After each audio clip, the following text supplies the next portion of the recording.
देखिए, क्वेश्चन है what is the resultant of vector a multiplied by the real number m. तो इसको हम दो तरीके से करेंगे, ठीक है। जैसे सबसे पहले मान लीजिए मैंने एक वेक्टर लिया ए, और वेक्टर ए जो है वो है आपका ए एक्स आई, यानी कि इसका जो एक्स कंपोनेंट है वो ए है, इसका जो वाई कंपोनेंट है वो ए वाई है, और इसका जो जेड कंपोनेंट है वो, मतलब कि जो इसका के जेड एक्सिस का जो कंपोनेंट है वो ए जेड है, ठीक है। अब अगर आप इसमें इसका अगर आप मैग्नीट्यूड निकालेंगे तो इसका मैग्नीट्यूड क्या आ जाएगा, सिंपली ए एक्स स्क्वायर प्लस ए वाई स्क्वायर प्लस ए जेड स्क्वायर, यही आ जाएगा। अब आपने क्या करा, अब आपने इसमें m का मल्टीप्लाई करा। जैसे ही आपने इसमें m का मल्टीप्लाई करा तो m जो है वो हर जगह जाएगा, मतलब इसके मल्टीप्लाई में भी जाएगा, इसके मल्टीप्लाई में भी जाएगा, और इसके मल्टीप्लाई में भी जाएगा, ठीक है। अब अगर आप इसका रिजल्टेंट निकालेंगे, ठीक है, यानी कि सॉरी मैग्नीट्यूड निकालेंगे, तो इसका मैग्नीट्यूड आपको क्या मिलेगा भाई, m square m square m square, तो यहाँ भी मिलेगा, इसको कॉमन ले लीजिए, अंदर मिलेगा ए एक्स स्क्वायर, फिर मिलेगा ए वाई स्क्वायर, और फिर मिलेगा ए जेड स्क्वायर, है ना। इसको स्क्वायर में बाहर ले आएंगे तो एम मिल जाएगा, और अंदर जो है आपको वही मिल जाएगा, ए एक्स स्क्वायर ए वाई स्क्वायर और ए जेड स्क्वायर। अब देखो कितना मिल गया कि नहीं मिल गया, ये किसका रिजल्टेंट है, इसी का रिजल्टेंट है ना। तो सेम चीज़ मिल गई कि नहीं मिल गई।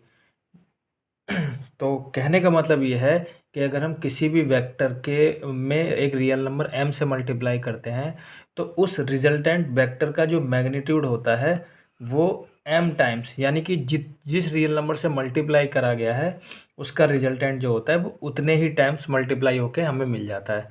जैसे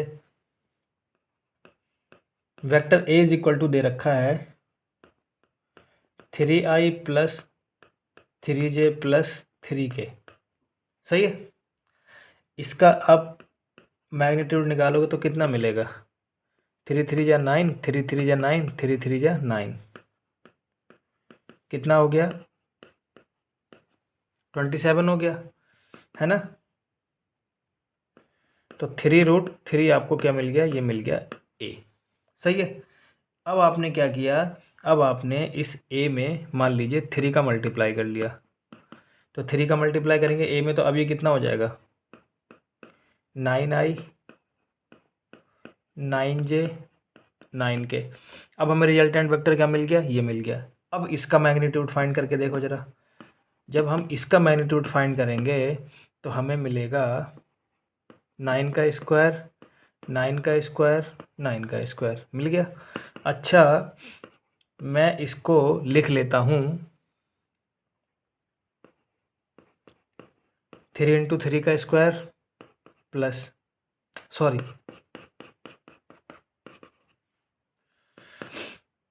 मैं इसको लिख लेता हूँ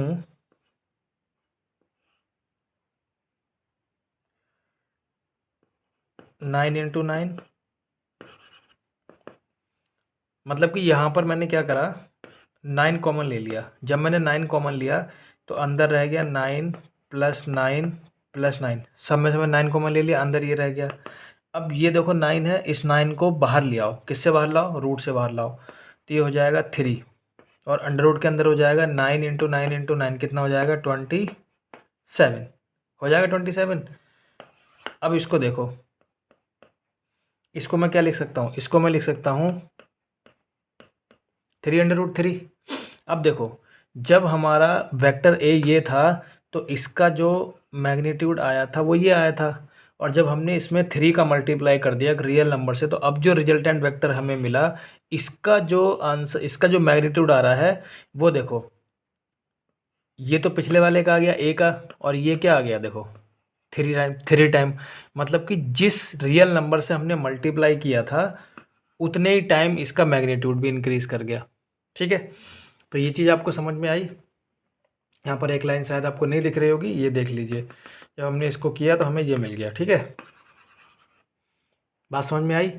तो मतलब कि सिंपल सा कहने का मतलब ये है कि अगर आप किसी भी रिजल्टेंट वेक्टर में रियल नंबर m का मल्टीप्लाई करेंगे तो उस रिजल्टेंट वेक्टर का जो मैग्नीट्यूड है वो उतने ही टाइम इंक्रीज हो जाए, मतलब कि m टाइम इंक्रीज हो गया। दूसरी चीज़, तीसरी चीज़, इसमें मल्टीप्लाई करने के बाद में जो रिजल्टेंट वेक्टर आएगा उस रिजल्टेंट वेक्टर का डायरेक्शन और हमारा जो गिवन वेक्टर है उसका डायरेक्शन क्या रहेगा, सेम रहेगा, बस उसके मैग्नीट्यूड में डिफरेंस हो जाएगा। ठीक है, जैसे मान लीजिए ये x था, 3 से मल्टीप्लाई करी तो ये 3x हो गया, डायरेक्शन सेम रहा। लेकिन अगर हमें चाहिए कि इसका डायरेक्शन इधर रहे और इसका अपोजिट डायरेक्शन हो जाए तो अब हमें m से मल्टीप्लाई ना करके माइनस m से मल्टीप्लाई करना पड़ेगा।